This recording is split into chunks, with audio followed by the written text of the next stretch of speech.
আলহামদুলিল্লাহ sir sir. আপনি কেমন আছেন? ভালো আছেন? জি, আলহামদুলিল্লাহ। আচ্ছা,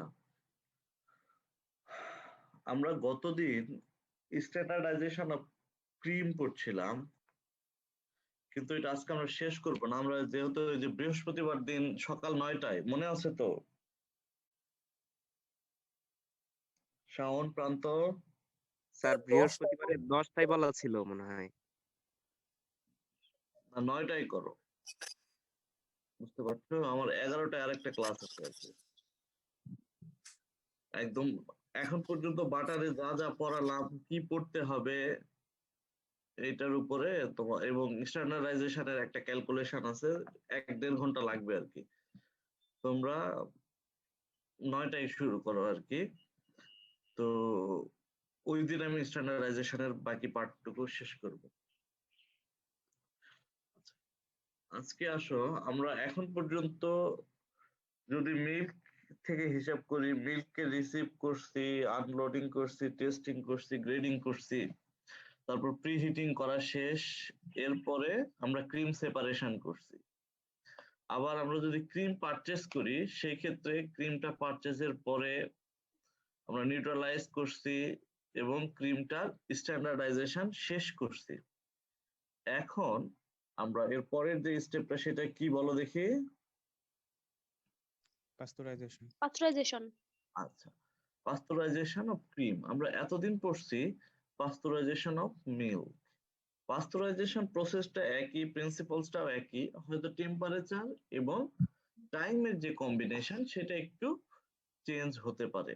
এবং আমরা মিল্ককে পাস্তুরাইজেশনের 2টা মেথড পড়ছি, আমরা এখানে ক্রিম পাস্তুরাইজেশনের 3টা মেথড পড়বো। জাস্ট হালকা টাচ দিয়ে যাব, কারণ তোমরা মার্কেট মিল্কে পাস্তুরাইজেশন ডিটেলস পড়ছো। আচ্ছা, ডেইরি সায়েন্সে যেহেতু তোমাদের ভাইবা দিতে হয়, টেকনোলজি অথবা কেমিস্ট্রি অথবা মার্কেট মিল্কের ভাইবার সময় কোনো সময় তোমাদের যেন মিল্কের, ক্রিমের, বাটারের, পাস্তুরাইজেশনের ডেফিনেশন গুলো ভুল না হয়। এগুলোকে একদম ডেইরি সায়েন্সের ফান্ডামেন্টাল পার্ট ধরা হয়। এখন বলতে পারো যে স্যার ডেফিনেশন কি আসে? আমাদের এস এম বুলবুল স্যারকে চেনো তোমরা? পোল্ট্রি সায়েন্সের মনে হয় ক্লাস হয়নি। একদম অনেক সিনিয়র স্যার, উনি হচ্ছে যে ইউজিসি প্রফেসরও ছিলেন। তো স্যার বোর্ডে বিসিএস ভাইবা বোর্ডে ছিলেন, বুঝছো? উনি একদম জিজ্ঞেস করছে, ডিফাইন করো ক্রিম, ডেইরি সায়েন্স মাস্টার্স তোমার বড় ভাইকে, সে পারেনি। এখনো দেখা হলে ডেইরি সায়েন্সের স্যারদের বলে, কি পড়াও তোমরা, ছেলেপেলে ক্রিমের ডেফিনেশন দিতে পারে না, বাটারের ডেফিনেশন দিতে পারে না। এখন যারা মানে একাডেমিক্স এর বাইরে বিসিএস নিয়ে চিন্তা করতো, তাদের জন্য ইম্পর্টেন্ট বিষয়গুলো, কারণ যেহেতু তোমাদের basic degree animal husbandry. Pasteurisation of cream বিষয়টা কি? এটা হচ্ছে ওই মিল্কের মতোই heating of every particles of cream to a desire level of temperature for a desire period of time to destroy all the pathogenic bacteria and majority of the enzyme that present in cream, and to remove some volatile off flavor by using approved and properly operated equipment under specified condition. এই ডেফিনেশনের মধ্যে তোমরা দেখবা যে colourful কিছু word আছে, এই word গুলো যেন মিস না হয়। বাকিটা তোমরা তোমাদের মতো কম্বিনেশন করে লিখতে পারো, এটা একদম তোতা পাখির মুখস্থ করার দরকার নাই। তবে কালারফুল ওয়ার্ড গুলো যেন মিস না হয়, কারণ এগুলো হচ্ছে এই ডেফিনেশনের মানে মেইন কাঠামোটা। আচ্ছা, এখন আমরা পাস্তুরাইজেশন কেন করব? কারণ কি, অনেকে আছে বাটারটাকে ডাইরেক্ট ব্রেডের সাথে ইউজ করে খায়, মানে অন্য ফার্দার প্রসেসিং এ যায় না, র বাটারটাকেই কনজিউম করে।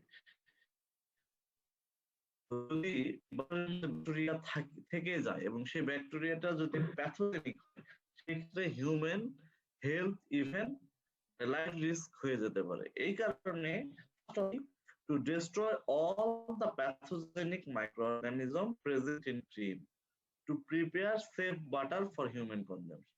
That means বাটারটাকে র ফর্মেও কনজিউম করতে পারবা।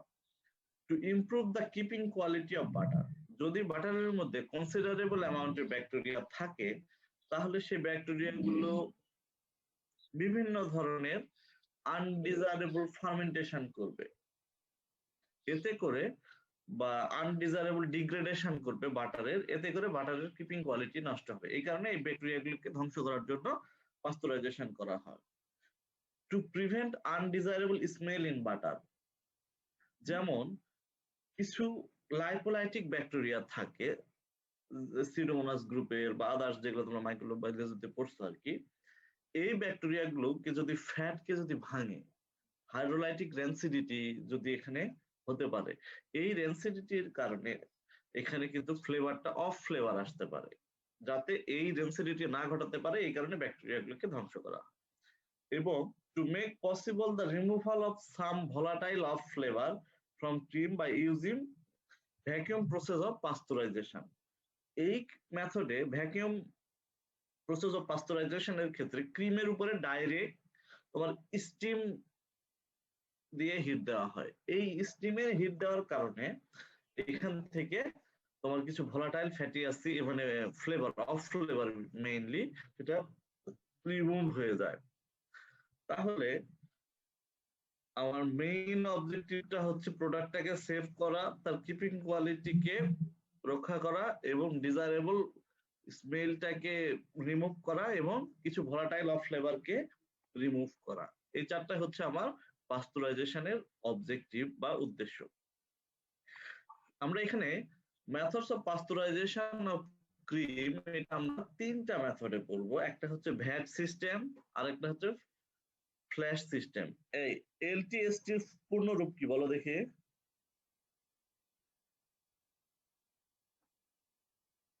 low temperature and short time. LT low temperature, high time. Low temperature and short. Oh, HT, হ্যাঁ স্যার, high time. তাই sir high temperature short time. সেটা তো High HT heat.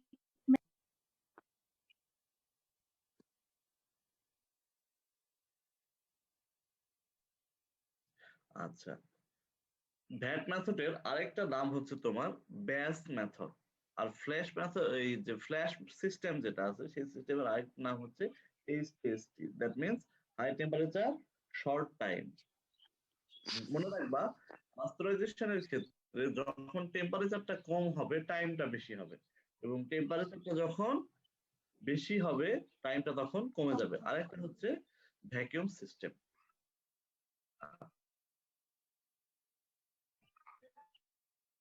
Batch process, এটা হচ্ছে একটা ব্যাচ প্রসেস। আর তোমরা মিলের ক্ষেত্রে যেমন ছিল সেম, এটা স্মল স্কেল হ্যান্ডলিং এর ক্ষেত্রে এটা ইউজ হয়, মানে বড় বড় ইন্ডাস্ট্রিতে এটা ইউজ হয় না, কারণ এখানে সময়টা বেশি লাগে। হোল্ডিং সিস্টেম এটা। মিল্কের ক্ষেত্রে দেখছিলাম যে 63 ডিগ্রি সেন্টিগ্রেডে 30 মিনিট, কিন্তু ক্রিমের ক্ষেত্রে এটা 71 ডিগ্রি সেন্টিগ্রেডে 20 মিনিট, এবং তারপরে প্রম্পট কুল করা হয় এটাকে। এইটা হচ্ছে ভ্যাট সিস্টেমে। আর যখন ফ্ল্যাশ সিস্টেম, এটা একটা কন্টিনিউয়াস মেথড। এই মেথডে এটা সচরাচর লার্জ স্কেল অপারেশনে ইউজ করা হয়। এখানে টেম্পারেচারটা ভ্যারি করতে পারে, টাইমটাও ভ্যারি করতে পারে, তবে সবচেয়ে বেশি টেম্পারেচারটা দেওয়া হয় সচরাচর 95 থেকে 100 ডিগ্রি সেন্টিগ্রেড, তবে এটা 85 থেকে 90 ডিগ্রি সেন্টিগ্রেডেও রাখা হয়। যদি 95 থেকে 100 ডিগ্রি সেন্টিগ্রেডে রাখা হয় সেই ক্ষেত্রে তোমার টাইম ডিউরেশনটা হবে 15 থেকে 16 সেকেন্ড।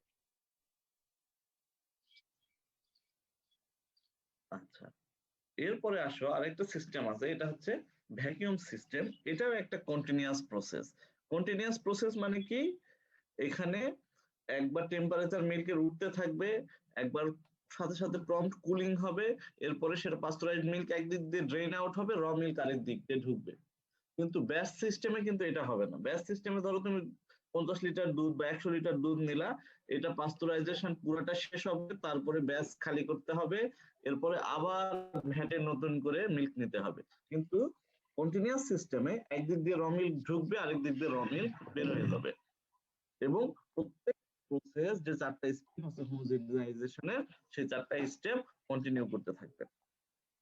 কিন্তু ভ্যাকিউম সিস্টেমের সাথে ফ্ল্যাশ সিস্টেমের একটা ডিফারেন্স হচ্ছে, ফ্ল্যাশ সিস্টেমে কি হয়, একবার ওই যে হিটিং চেম্বার গুলো দিয়ে একবার মিল্ক হিট হয়, একবার কুল কুলিং। হয়। কিন্তু ভ্যাকিউম সিস্টেমে এখানে ডাইরেক্ট স্টিমটা ক্রিমের মধ্যে চালনা করা হয়। এতে করে কি হয়, all the cream come in contact with steam and dilution of the initial cream take place. যেহেতু স্টিমের সাথে ডাইরেক্ট কন্ট্যাক্টে আসে, এই কারণে অনেক সময় 6 থেকে 8% ফ্যাট লস হয়। যদি লসই হয় তাহলে কেন আমি এই সিস্টেমে যাব? কিছু কিছু ক্রিম থাকে যেগুলোতে অনেক সময় অনেক অফ ফ্লেভার, বিশেষ করে ভোলাটাইল অফ ফ্লেভার গুলো অ্যাবজর্ব করে। এই ভোলাটাইল অফ ফ্লেভার গুলো রিমুভ করার জন্য এই মেথডে অনেক সময় পাস্তুরাইজেশন করা হয়। মনে রাখবা, পৃথিবীতে ভোলাটাইল অফ ফ্লেভার গুলোর মানে ফ্লেভারটাই সবচেয়ে মানে বিশ্রী একটা ফ্লেভার। আচ্ছা, এরপরে আসো পাস্তুরাইজেশনের পরে পরের স্টেপটা আসবে cooling and ageing of cream. কুলিংটা কি? lowering the temperature of cream. That means পাস্তুরাইজেশনের সময় যে টেম্পারেচার ছিল তারপরে সেটা টেম্পারেচারটা কমায় দেব। এবং এজিংটা কি? ওই টেম্পারেচারে ক্রিমটাকে কিছু সময় রেখে দেওয়া। As it by holding at the low temperature for a few hours. কিন্তু আমার যদি পাস্তুরাইজেশনের পরে একটা স্টেপ আছে, কি বলতো, ফ্লেভার বাড়ানোর জন্য সেই স্টেপটা করা হয় রাইপেনিং। যদি আমি পাস্তুরাইজেশনের পরে রাইপেনিং করতে চাই, সেই ক্ষেত্রে আমাকে প্রথমে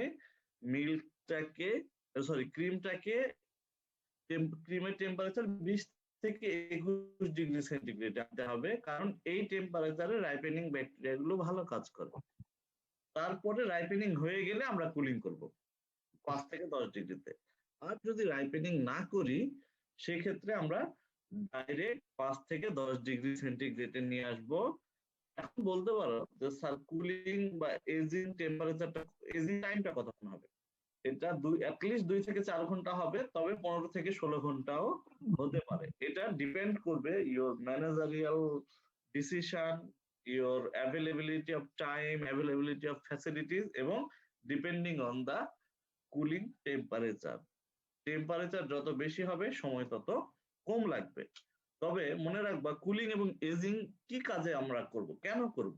এটা করব হচ্ছে, এখানে দেখো, partially solidify অথবা crystallize the butter fat in the fat globules. That means fat globules এর মধ্যে যে ফ্যাট গুলো লিকুইড ফর্মে আছে, সেই ফ্যাট গুলোকে partially solidify করার জন্য। কোন ফ্যাট গুলোকে? যেই সকল তোমার ফ্যাটি অ্যাসিডের মেল্টিং টেম্পারেচার বেশি অথবা সলিডিফাইং টেম্পারেচার কম, সেই সকল ফ্যাটি অ্যাসিড গুলোকে সলিডিফাই করার জন্য এজিং এবং কুলিং করা হয়। যদি আমরা অ্যাবনরমালি লো টেম্পারেচারে, খুবই লো টেম্পারেচারে কুলিং করি, সেক্ষেত্রে কি হবে? সেই ক্ষেত্রে তোমার এই ফ্যাট গ্লোবিউলের মধ্যে ফ্যাট গুলো বেশি পরিমাণে ক্রিস্টালাইন হবে। এতে করে ফ্যাট গ্লোবিউল গুলা খুব ফার্ম হবে, শক্ত হবে, এবং চার্নিং এর সময় তারা একত্রে আসতে চাইবে না, এবং চার্নিং ডিফিকাল্টিস হবে। আবার আমরা যদি খুব হাই টেম্পারেচারে কুলিং এবং এজিং করি, সেক্ষেত্রে কি হবে? সেক্ষেত্রে আমার চার্নিং এর সময় কম লাগবে, কিন্তু প্রচুর ফ্যাট আমার বাটারের মধ্যে লস হয়ে যাবে। এই সম্পর্কটা সব সময় মনে রাখবা, যে টেম্পারেচার বেশি দিলে চার্নিং এর সময় কম লাগবে, কিন্তু আমার ফ্যাট লস বেশি হবে। আর টেম্পারেচার যদি আমি কম দেই, আমার চার্নিং ফ্যাট লস কম হবে, কিন্তু চার্নিং এর সময় বেশি লাগবে। আবার বেশি কম দিয়ে ফেললে আমার চার্নিং এ সময় হার্ড হয়ে যাবে, ফ্যাটটা চার্নিং হতে চাইবে না। বিষয়টা ক্লিয়ার? আমার কথা কি শুনতেছো নাকি আমি শুধু বলে যাচ্ছি, তোমরা শুধু শুনে যাচ্ছ? আচ্ছা, শুনতেছি স্যার, বুঝছি। কারণ কি, আমি এই আজকের ক্লাস আমি ক্লাসে শেষ করতে হবে। আমি তো খুব রিল্যাক্সে যাচ্ছিলাম, কিন্তু স্যার হঠাৎ করে তাড়াতাড়ি শেষ করতে বললেন। আচ্ছা, এরপরে আচ্ছা, যদি আমরা বেশি লো টেম্পারেচারে এজিং করি তাহলে কি হবে বলো দেখি? বেশি ক্রিস্টাল তৈরি হবে, টার্নিং এবং হতে চার্নিং টার্নিং হার্ড হবে। ডিফিকাল্টিস হবে, ফ্যাট গুলো একসাথে গ্যাদার হতে চাইবে না, কলিসেন্সে প্রবলেম হবে। আর যদি বেশি টেম্পারেচার থাকে তাহলে কি হবে? তো বাটার মিল্কে অনেক ফ্যাট লস হবে। ফ্যাট লস হবে। ফ্যাট লস হবে, তার মানে কি বাটার থেকে বাটার মিল্কের সাথেও কিছু ফ্যাট চলে যাবে, তাই না? আর এজিং টেম্পারেচার কত হবে? কুলিং এন্ড এজিং 5 থেকে 10, যদি রাইপেনিং করি তাহলে প্রথমে কততে রাখবো? 20 থেকে 22 ডিগ্রি 22, সেলসিয়াস। তারপরে আবার আমরা 5 থেকে 10-এই নিয়ে আসবো। আচ্ছা, এরপরে আসো ripening of cream. Ripening of ক্রিমটা কি? এটা হচ্ছে একটা কালচারকে একটা স্পেসিফাইড কন্ডিশনে ব্যাকটেরিয়াল, এই ক্রিমের মধ্যে কিছু স্পেসিফাইড কন্ডিশনে কিছু ব্যাকটেরিয়াল কালচার অ্যাড করে সেটাকে যদি আমরা পার্শিয়ালি ফার্মেন্ট করি অথবা সাওয়ারিং করি, সেটাই হচ্ছে আমার রাইপেনিং। রাইপেনিং এর মেইন উদ্দেশ্য যেটা, কখনো মনে করবা না যে রাইপেনিং করা হয় অ্যাসিডিটি বাড়ানোর জন্য। রাইপেনিং কেন ফ্লেভার হয়? অ্যাড করার জন্য। ফ্লেভার ওই যে ক্রিস্টালাইজ হওয়ার সময় বাটারের যে ফ্লেভার ছিল সেই ফ্লেভারটা অনেকটা ফ্ল্যাট ফ্লেভার হয়ে যায়। এই ফ্লেভারটাকে আবার আনার জন্য অথবা বাটারের ফ্লেভারটাকে ইমপ্রুভ করার জন্য, বাটারের মধ্যে একটা ডিজায়ারেবল ফ্লেভার এবং অ্যারোমা আনার জন্য তোমার রাইপেনিংটা করা। তার মানে কি, কেউ যদি লেখো যে রাইপেনিং এর objective to improve the keeping quality of butter, to improve the churning efficiency of butter, সব এরকম 7-8টা লিখে ফেললাম। আর একজন লিখলা to produce desirable flavour and aroma in butter, একটাই লিখছো। দেখবা যে একটা লিখছো সে ফুল মার্ক পেয়ে যেতে পারে অনেক সময়, কিন্তু যে মেইনটা বাদে 7-8টা লিখছো সেটার কিন্তু ফুল মার্ক নাও আসতে পারে। মানে ফুল মার্ক তো আসবে না, ইভেন অনেক সময় মার্ক নাও আসতে পারে। To produce desirable flavour and aroma in butter. আরেকটা কি, যেহেতু রাইপেনিং এর ফলে ইনিশিয়ালি অ্যাসিডিটি কিছুটা বেড়ে যায়, এতে করে এই যে কেজিনের যে জালের মতো যে আস্তরণটা থাকে সেটা ডিস্টেবিলাইজ হয়ে যায়। দ্যাট মিন্স ক্যালসিয়াম কেজিনেটের যে স্টেবিলিটিটা থাকে সেটা নষ্ট হয়ে যায় এবং কেজিনগুলোর প্রেসিপিটেশন হতে থাকে। যখন প্রেসিপিটেশন হবে তখন মিল্কের মধ্যে ফ্যাট গ্লোবিউল গুলো ফ্রি হয়ে যায়, সেগুলো আর কোনো কেজিনের জালের মধ্যে আটকে যায় না এবং তখন এই ফ্যাট গুলো সেপারেশন সহজ হয় এবং to improve the churning efficiency. আর এই যে একটু অ্যাসিডিটি বেশি হলে চার্নিং এফিসিয়েন্সি বাড়ে। সুইট ক্রিমের চেয়ে স্লাইড অ্যাসিডিক ক্রিমের চার্নিংটা সহজ হয়। এখন স্যার আসো 2 নাম্বার পয়েন্টটা আরেকবার একটু বলতেন। 2 নম্বর পয়েন্টটা হচ্ছে সচরাচর মিল্ক বা ক্রিমের মধ্যে কেজিনের যে একটা স্টেবিলিটি থাকে, কেজিনটা সচরাচর ক্যালসিয়াম কেজিনেট ফর্মে থাকে।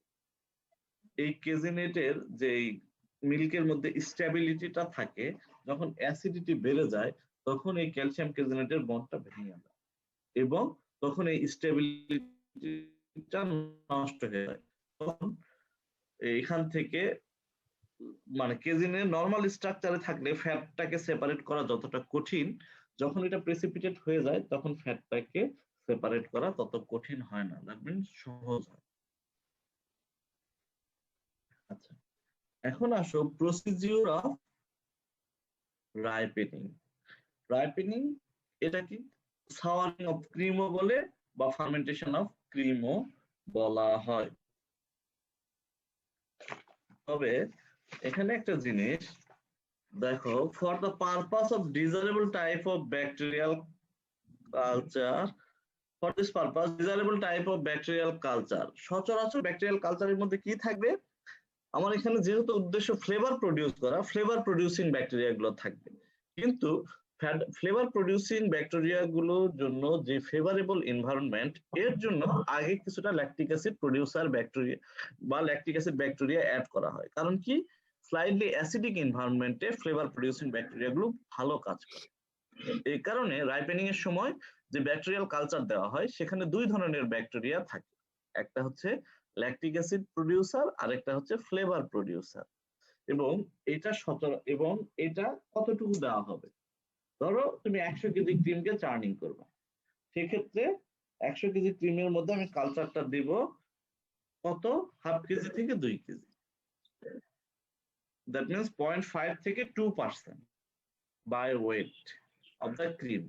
কিন্তু এটা কার উপর ডিপেন্ড করবে, টেম্পারেচার এবং ইনকিউবেশন পিরিয়ডের উপর। তুমি যদি ইনকিউবেশন পিরিয়ডের টেম্পারেচার একটু বাড়ায় দাও এবং ইনকিউবেশন পিরিয়ডটা বাড়াও, সেই ক্ষেত্রে তোমার সময়টা কম লাগবে, সরি কালচারের পরিমাণটা কম লাগবে। আর যদি টেম্পারেচার কম থাকে এবং ইনকিউবেশন পিরিয়ডটাও কম থাকে, সেক্ষেত্রে তোমাকে কালচার বেশি অ্যাড করতে হবে। এখন বলতে পারো স্যার আমি তাহলে, আমার তো টাকা পয়সার অভাব নাই, আমি 10% কালচার দিলাম, তাহলে দেখবা যে এমন বাটার তৈরি হয়েছে যে বাটারটা খেতে টক টক লাগতেছে এবং অফ ফ্লেভার প্রডিউস হবে। বেশি অ্যাসিডিটিটা ডেট্রিমেন্টাল, এই কারণে একটা সার্টেন রেঞ্জে রাখতে হবে। আবার টেম্পারেচারটা কত বেশি, হয়তো 22 আছে সেখানে তুমি 25 করছো, কিন্তু কখনো এটা এমন হবে না যে তুমি 63-তে তুলে নেবে টেম্পারেচারে নিয়ে গেছো, তাহলে তো সব ব্যাকটেরিয়া মরে শেষ হয়ে যাবে।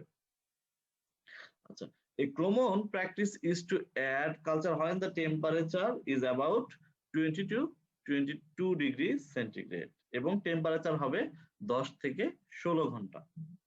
মনে রাখবা এখানে অ্যাসিড প্রডিউসিং ব্যাকটেরিয়া হিসাবে স্ট্রেপ্টোকক্কাস ল্যাকটিস, স্ট্রেপ্টোকক্কাস প্রিমোরিস এবং স্ট্রেপ্টোকক্কাস ডায়াসিল্যাকটিস ইউজ করা হয়, এবং ফ্লেভার প্রডিউসিং ব্যাকটেরিয়া হিসাবে লিউকোনাস্টক সাইটোভোরাম, লিউকোনাস্টক প্যারাসাইটোভোরাম এবং নিউক্লোস্টক ডেক্সট্রাইকাম ইউজ করা হয়। সবগুলোই যে করতে হবে নট নেসেসারি, তুমি স্ট্রেপ্টোকক্কাস ল্যাকটিস এবং লিউকোনাস্টক সাইটোভোরাম ইউজ করতে পারো, অথবা স্ট্রেপ্টোকক্কাস প্রিমোরিস সাথে লিউকোনাস্টক ডেক্সট্রাইকাম ইউজ করতে পারো, তোমার যেটা ইচ্ছা। যা কম্বিনেশন, আচ্ছা বুঝতে পারছো? জি স্যার। স্যার তাহলে রাইপেনিং করে আমরা অ্যাসিডিটি কত নিয়ে যেতে চাচ্ছি, আমরা অ্যাসিডিটিটা 0.3 থেকে 0.4% নিয়ে যেতে যাচ্ছে, এবং পিএইচটা যখন হবে 5 থেকে 5.2। এই যে কথাটা বললাম, high level of acidity is detrimental for the keeping quality of butter. যদি বাটারের অ্যাসিডিটি বেড়ে যায়, সেই ক্ষেত্রে বাটারটা বেশি দিন ভালো থাকবে না। এই কারণে যখন আমার 0.3 থেকে 0.4 ডিগ্রি সেন্টিগ্রেডে, সরি 0.4% অ্যাসিডিটিতে চলে গেছে, আমি তখন কিন্তু এই বাটারটাকে অ্যাসিড ডেভেলপমেন্টটা কিভাবে কুলিং ওই স্মার্ট সেলমার্ট অর্ডার দিয়ে দে একটা, এটা আসল দাম 700-750 টাকা। এই দাঁড়া তাই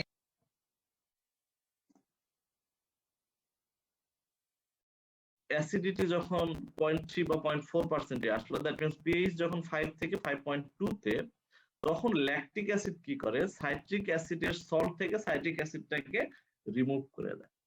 তখন সেই সাইট্রিক অ্যাসিড বা সাইট্রেট তখন ব্যাকটেরিয়া গুলো, এই ফ্লেভার প্রডিউসিং ব্যাকটেরিয়াগুলো ইনগাল্ফ করে। ইনগাল্ফ করার পরে এখানে সাইট্রিক থেকে আইসোসাইট্রেট হয়, এরপরে সেখান থেকে অক্সালো অ্যাসিটেট হয়, এবং অক্সালো অ্যাসিটেট থেকে অ্যাসিটালডিহাইড থায়োমিন পাইরোফসফেট নামের একটা কম্পাউন্ড আছে, সেই কম্পাউন্ড হয়, এবং সেখান থেকে ডাইঅ্যাসিটাইল সিনথেসের নামে একটা এনজাইম আছে, সেই এনজাইমটা এই ডাইঅ্যাসিটাইল তৈরি করে। বিষয়টা এমন না যে সাইট্রিক অ্যাসিড ডাইরেক্ট ডাইঅ্যাসিটাইল হয়, এখানে অনেক এনজাইমেটিক প্রসেস আছে যেটা তোমাদের এই লেভেলে জানার দরকার নাই, এটা তোমরা মাস্টার্সে জেনে নিও। তবে এই কাজটা হয় এই ফ্লেভার প্রডিউসিং ব্যাকটেরিয়ার মধ্যে। তাহলে কি বাই প্রোডাক্ট হিসেবে আমরা ডাইঅ্যাসিটাইল পেলাম। এছাড়া এখানে আরো একটা প্রসেস ঘটতে পারে, যে অনেক সময় acetone ডাইঅ্যাসিটাইল can also be produced by oxidation of its precursor acetyl methyl carbinol। এটা কি করে, এটা অ্যাসিটন ডাইঅ্যাসিটাইল তৈরি করে, পরে এখান থেকে ডাইঅ্যাসিটাইল আলাদা হয়। তাহলে আমার প্রথমে কি হচ্ছে, প্রথমে ল্যাকটিক অ্যাসিড ব্যাকটেরিয়া গুলো কি তৈরি করছে, ল্যাকটিক অ্যাসিড তৈরি করছে, সাথে সাইট্রিক অ্যাসিড এবং কার্বন ডাই অক্সাইড এবং প্রোপানোয়িক অ্যাসিড তৈরি করছে। পরে সেই সাইট্রিক অ্যাসিড থেকে আবার আমাদের কি তৈরি হচ্ছে, ডাইঅ্যাসিটাইল তৈরি হচ্ছে। যেই ডাইঅ্যাসিটাইলটা আমাদের এখানে একটা ডিজায়ারেবল ফ্লেভার দিচ্ছে, যেটাকে আমরা বলছি টিপিক্যাল বাটার ফ্লেভার। আচ্ছা, মনে করো এইটা হচ্ছে বাটার চার্নের মধ্যে আমাদের রাইপেন্ড ক্রিমটা নেওয়া হয়ে গেছে। এখন স্টেপটা কি হবে, যে বাটার চার্নের গেট লাগিয়ে দেওয়া। এখন স্টেপ কি হবে, এখন স্টেপটা হবে আমার চার্নিং। চার্নিং এর প্রিন্সিপালটা তোমাদের আশিক স্যার একটা ক্লাসও দিবে, তারপরে আমি শর্টকাট একটু বলে দেই। প্রসিডিউরটা আমি বলি। Churning is the process of agitation of cream.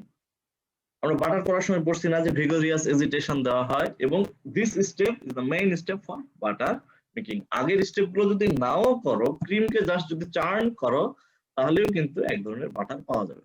তাহলে কি, churning is the process of agitation of cream under specified condition to remove the water from the cream and adhere of fat globules for manufacturing of butter. That means cream থেকে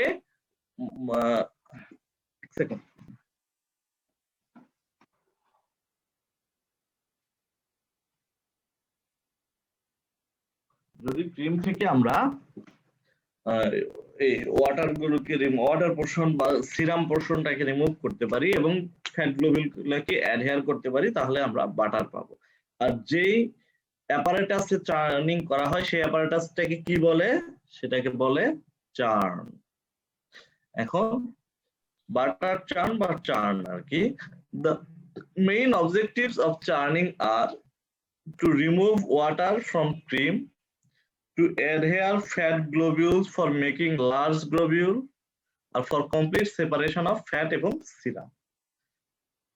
এটা হচ্ছে churning এর objective. এখন আসো চার্নিংটা আমরা করব কিভাবে। মনে করো আজকে আমি প্রথম একটা বাটার চার্ন কিনে আনলাম, অথবা 1 মাস পরে আমি চার্নটা ইউজ করছি, তাহলে আমাকে কি করতে হবে, তাহলে আমাকে বাটার চার্নটাকে ওভারনাইট হট ওয়াটারে, মানে এর মধ্যে ওভারনাইট হট ওয়াটার রাখতে হবে। দ্যাট মিন্স এই হট ওয়াটার সোক করতে হবে, এবং জাস্ট যখন আমি বাটার তৈরি করব তার আগে এটাকে এই যে কোল্ড ওয়াটার রিন্স করে ধুয়ে নিতে হবে। আর যদি আমি প্রত্যেকদিন ইউজ করি, তাহলে ইউজের আগে জাস্ট একটু হট ওয়াটার দিয়ে ধুয়ে নিলেই হবে। এরপরে আমরা চার্নের মধ্যে যে ক্রিম দিব, এই যে মনে করো চার্নের মধ্যে আমরা এই ক্রিমটা নিচ্ছি, আমরা তো ইচ্ছা করলে পুরো চার্নটা ভরাই ক্রিম নিতে পারি না? এতে করে তো আমার সময় বেঁচে যাবে। এটা কি করা যাবে? না স্যার, ওই যে হাফ বা 1/3 ফিল করতে হয়, না হলে ফ্যাট লস হবে। চার্নিং এর সময় অবশ্যই তোমাকে 1/3 টু হাফ ফিল করতে হবে। অফ ইটস ক্যাপাসিটি এটাকে ফিল করতে হবে, আদারওয়াইজ তোমার চার্নিং এর সময় বেশি লাগবে এবং ফ্যাট লস বেশি হবে। এখন টেম্পারেচারটা কত হবে? সচরাচর বাটার মেকিং এর সময় 9 থেকে 12 ডিগ্রি সেন্টিগ্রেড রাখা হয়, অনেক সময় ইন্ডাস্ট্রিতে আরো কম টেম্পারেচার রাখা হয়, তবে সচরাচর 9 ডিগ্রি টেম্পারেচার রাখা হয় সামারে, আর উইন্টারে রাখা হয় 12 ডিগ্রি সেন্টিগ্রেড। এবং এই চার্নিং এর সময় যখন আমি ক্রিমটাকে বাটার চার্নে নিব, এটা একটা ফিল্টার ক্লথ বা ফিল্টারের মধ্যে দিয়ে আসলে কি হবে, এর মধ্যে যদি ডার্ট পার্টিকেলস থাকে অথবা এর ক্রিমের মধ্যে অনেক সময় লাম্প দলা দলা থাকতে পারে, সেই দলাগুলো ভেঙে যাবে। এরপরে প্রথমে চার্নটাকে অপারেট করতে হবে। অপারেট কতক্ষণ পর্যন্ত করব? প্রথমে আমরা কয়েকটা রেভলিউশন ঘুরে নিব। ঘুরে নেওয়ার পরে এখানে একটা নজেলের মতো থাকে, নজেল থেকে আমরা যে এয়ারটা থাকবে সেই এয়ারটা একটু বের করে দেব।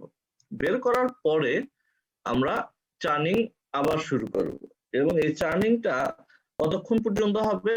চার্নিংটা হবে যতক্ষণ পর্যন্ত না বাটারের মধ্যে গ্র্যানিউল ফর্ম করে। গ্র্যানিউলগুলোর সাইজ কেমন হবে? এটা পি দানার মতো, ভুট্টা দানার মটরশুঁটি দানার মতো, ভুট্টা দানার মতো হবে। পি মানে পি অথবা পি শেপ অথবা কার্নেল অফ কর্ন, মানে এই যে ভুট্টার সমান বড় বড় হবে না, কিন্তু ভুট্টার এক একটা কার্নেলের সমান হবে। এবং এরপরে যখন আমি চার্নিংটাকে আরো চার্নিংটা প্রসিড যখন করব, প্রথমে কি হবে? প্রথমে এই বাটার ফ্যাট গুলো ছোট ছোট গ্র্যানিউল তৈরি করবে, এবং এই গ্র্যানিউল গুলো ক্লিয়ারলি ডিফাইন করা যাবে। দ্যাট মিন্স যদি তুমি দেখো এই যে এভাবে এর মধ্যে থেকে এই উইন্ডো দিয়ে তুমি দেখতে পাবা যে ভিতরে ছোট ছোট গ্র্যানিউল ফর্ম করছে, তখন কিন্তু বন্ধ করা যাবে না। তারপরে কি করতে হবে, এরপরে এই ছোট ছোট গ্র্যানিউল গুলো একসাথে অ্যাডহেয়ার করবে, একটার সাথে আরেকটা লেগে যাবে, এবং তখন হবে এই যে পি দানার মতো বড় বড় সাইজ হবে। এবং এই সাইজে যখন আসবে তখন বাটার মিল্কটা ক্লিয়ারলি নোটিস করা যাবে। তুমি দেখলেই বুঝবা যে এতক্ষণ ক্রিমের মতো ছিল, এরপরে হলুদ কালার আসলো, বাটার মিল্কটা একটু ঘোলা ঘোলা ছিল, কিন্তু যখন পি দানার সমান হয়ে যাবে বিষয়টা একদম স্পন্টেনিয়াসলি হয়ে যায় আর কি। তখন তোমার কালার বাটার মিল্কটা একদম ক্লিয়ার কালার আসবে, এবং এই পয়েন্টটাকেই বলে হচ্ছে ব্রেকিং পয়েন্ট। যখন এই পয়েন্টটা আসবে, আসার পরে আমরা এই যে বাটার মিল্কটা আলাদাভাবে কালেক্ট করব এখান থেকে। বাটার মিল্কটা কালেক্ট করার পরে আমরা এই স্ট্রাকচারটা পাবো, যে এই যে দেখো বাটারের গ্র্যানিউল গুলো এখানে যে সব বাটার মিল্ক বের হয়ে গেছে বিষয়টা এমন না। এরপরে আমরা কি করব, এর মধ্যে কিছুটা পানি ঢালবো, পানি অ্যাড করব, এবং নিচে এই নজেলটা খোলা রাখবো। কতক্ষণ পর্যন্ত খোলা রাখবো? যতক্ষণ পর্যন্ত না ওই পানির কালারটা এরকম সাদা না, একদম পানির কালারের পানি বের হতে থাকবে, ততক্ষণ পর্যন্ত এটা ওয়াশ করতে থাকবো। এরপরে আমাদের পরের স্টেপ আসবে, পরের স্টেপটার নাম হচ্ছে ওয়াশিং। তখন আমরা কি করব, এর মধ্যে পানি অ্যাড করব, এই পানি বের করে দেওয়ার পর আবার পানি অ্যাড করব। কতটুকু পানি অ্যাড করব? আমরা প্রথমে ক্রিম যতটুকু পর্যন্ত দিয়েছিলাম ঠিক সেই পরিমাণ পানি অ্যাড করব, অথবা আমরা যতটুকু পরিমাণ বাটার মিল্ক বের করলাম ঠিক সেই পরিমাণ পানি অ্যাড করব এখানে। দ্যাট মিন্স যে লেভেল পর্যন্ত আমি ক্রিম অ্যাড করছিলাম ততটুকু যেন থাকে। তাহলে এটার পরিমাণটা আমরা কিভাবে পাবো? ওয়াটারটা অ্যাড করতে থাকবো কোন লেভেল পর্যন্ত? ইনিশিয়ালি যে লেভেল পর্যন্ত আমরা ক্রিমটা দিয়েছিলাম সেই লেভেল পর্যন্ত, অথবা যে পরিমাণ বাটার মিল্ক বের হয়ে গেল সেই পরিমাণ। এরপরে আবার কয়েক রেভলিউশন ঘোরালে এই প্রসেসটাকে আমরা বলছি ওয়াশিং। এরপরে আমরা পানিটা বের করে নিব। বের করার পরে পরের স্টেপটা হবে আমাদের ওয়ার্কিং। এর আগে ইচ্ছা করলে আমরা সল্টটা অ্যাড করতে পারি। আচ্ছা, আমরা এই চার্নিং পর্যন্তই থাকি। এরপরে যখন চার্নিংটা কমপ্লিট হয়ে গেল, এখানে আমাদের আর কয়েকটা, চার্নিং যেহেতু একটা ইম্পর্টেন্ট বিষয়, এখানে অনেক সময় পরীক্ষা আসে যে write down the procedure of turning, objectives of turning, অথবা ফ্যাক্টর ইনফ্লুয়েন্সিং দ্য চার্নিং, অথবা factor influencing the richness of butter, এরকম বিভিন্ন ধরনের প্রশ্নগুলো আসে পরীক্ষায়। তবে আজকে আমরা এই ফ্যাক্টর গুলো শেষ করব, 5 মিনিট আছে আর। এখানে ফ্যাক্টর গুলো কি? Temperature of cream, composition of milk, influence of size of fat globule, acidity of cream, viscosity of cream, richness of cream, fullness of butter, এবং স্পিড অফ চার্ন। এই যে টেম্পারেচারটা তোমরা বাই দিস টাইম এত আলোচনার মধ্যে এটা অলরেডি পেয়ে গেছো, যে টেম্পারেচার একটা ইম্পর্টেন্ট ফ্যাক্টর ফর চার্নিং এর জন্য। যেখানে কি করে, যত বেশি কোল্ড টেম্পারেচার হবে তত বেশি সময় লাগবে আমার চার্নিং এর জন্য। আবার বেশি যদি ঠান্ডা টেম্পারেচার রাখি, দ্যাট মিন্স বেশি কোল্ড কন্ডিশন যদি আমরা রাখি চার্নিং এর সময়, এটা ডিফিকাল্টি তৈরি করবে। আবার যদি আমরা চার্নিং এর সময় খুব বেশি টেম্পারেচার রাখি, too warm the churning period will reduce the time, but butter obtain will be soft in texture and high fat loss occur. তার মানে ফ্যাট লসটা অনেক বেশি হবে। তাহলে টেম্পারেচার কত রাখতে হবে? 9 থেকে 12 ডিগ্রি সেন্টিগ্রেডের মধ্যে, এবং টাইমটা হবে 40 থেকে 60 মিনিট। এরপরে আচ্ছা, এখানে তোমাদের একটা তথ্য দিয়ে রাখি যে আমরা ক্রিমের যে টেম্পারেচার রাখছিলাম, বাটারের টেম্পারেচার তার থেকে 2 থেকে 4 ডিগ্রি বেড়ে যাবে, অথবা বাটার মিল্কের টেম্পারেচারও 2 থেকে 4 ডিগ্রি বেড়ে যাবে। এই টেম্পারেচারটা বাড়ে 3টা কারণে। একটা আমাদের ক্রিমের টেম্পারেচার কম ছিল, কিন্তু যে রুমে আমরা চার্নিং করছি সেই রুমের টেম্পারেচার তো বেশি। এই কারণে কিছুটা হিট সে অ্যাবজর্ব করবে। আবার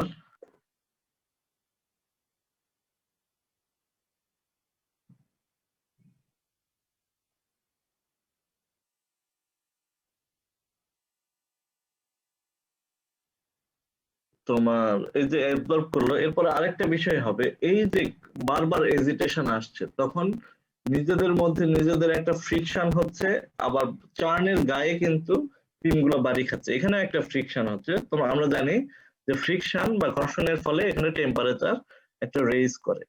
আরেকটা বিষয় হচ্ছে যে লিকুইড ক্রিম থেকে সলিড বাটার তৈরি হচ্ছে, এখানে একটা হিট লস হয়, যেটাকে লেটেন্ট হিট বলে, বাংলায় বললে সুপ্ত তাপ বলে। তো দেখবা যে যখন কোনো বস্তু লিকুইড থেকে সলিডে পরিণত হয় তখন কিছুটা তাপ হারায়।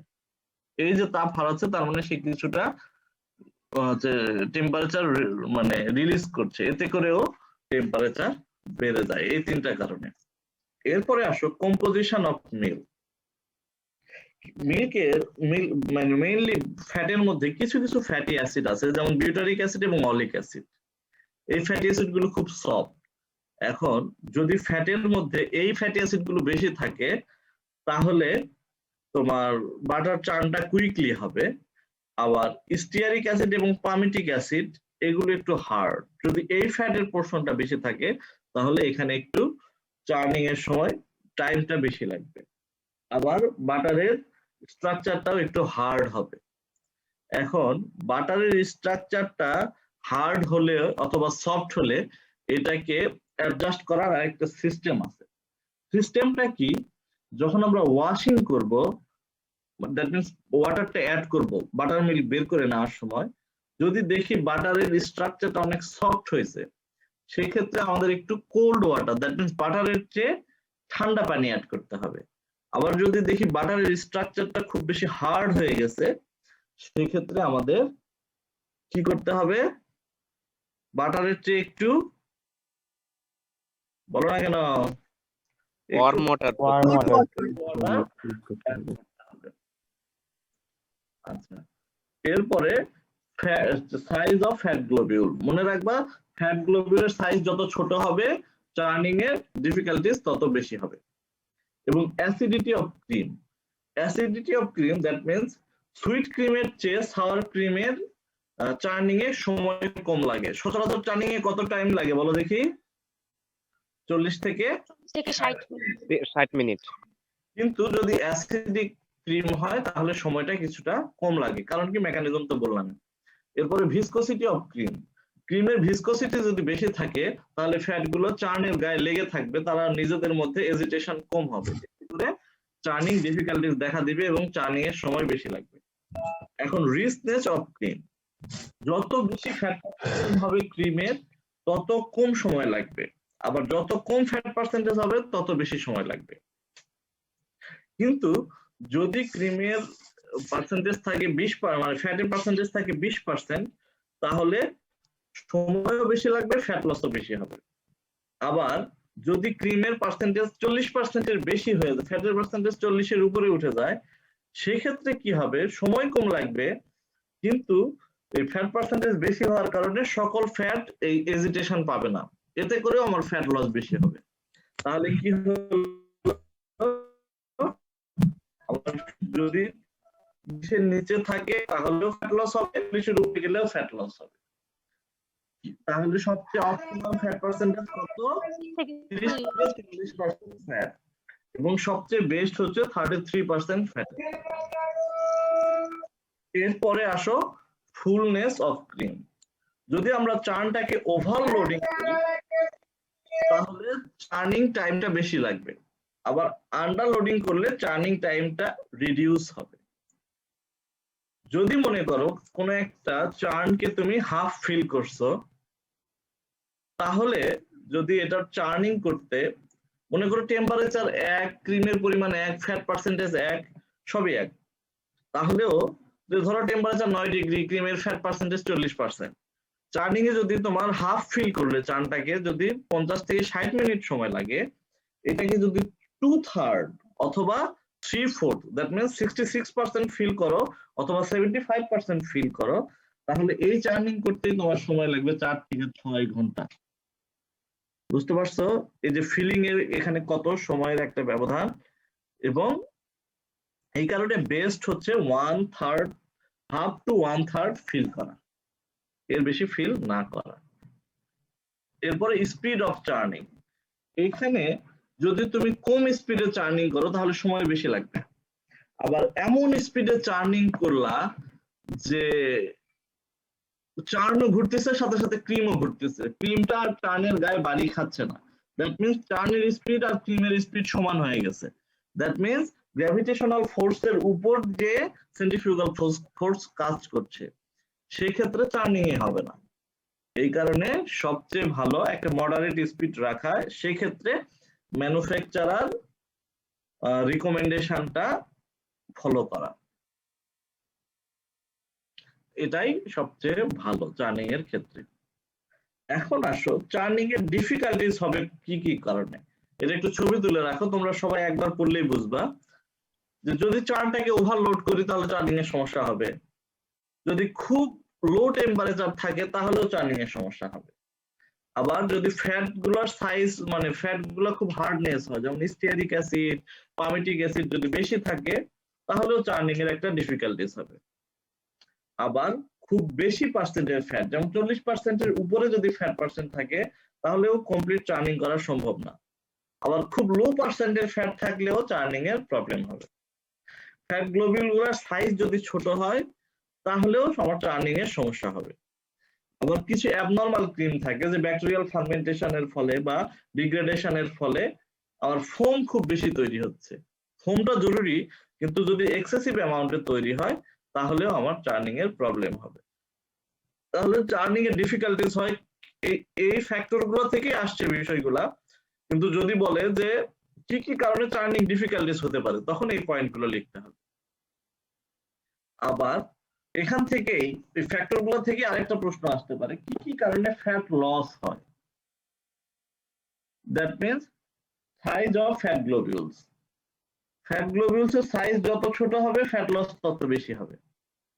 ক্রিম যদি খুব বেশি লো ফ্যাট পার্সেন্টের হয় অথবা খুব বেশি হাই ফ্যাট পার্সেন্টেজের হয় তাহলেও ফ্যাট লস বেশি হবে। ফ্যাট লস বেশি হয় সুইট ক্রিমে দেন সাওয়ার ক্রিম, সাওয়ার ক্রিমের চেয়ে সুইট ক্রিমে ফ্যাট লস বেশি হয়। আবার ফ্যাটের এমন হয় যে খুব বেশি সফট ফ্যাট আবার খুব বেশি হার্ড ফ্যাট, সেই ক্ষেত্রেও ফ্যাট লস হয়।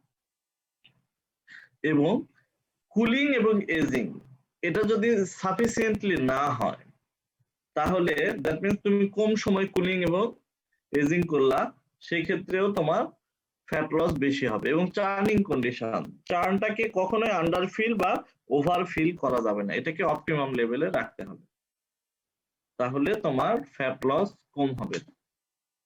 তোমাদের সময় অলরেডি 5 মিনিট চলে গেছে, যদি কারো কোনো প্রশ্ন থাকে এই বিষয়ে আগামী ক্লাসে আমরা ইনশাল্লাহ বৃহস্পতিবার দিন 9টায় ক্লাস করব, ঠিক আছে? জি স্যার। জি স্যার। তোমাদের বকা দিছি, তোমরা মন খারাপ করো না, আর এই যে চ্যাট বক্সে মেসেজিং এর দরকার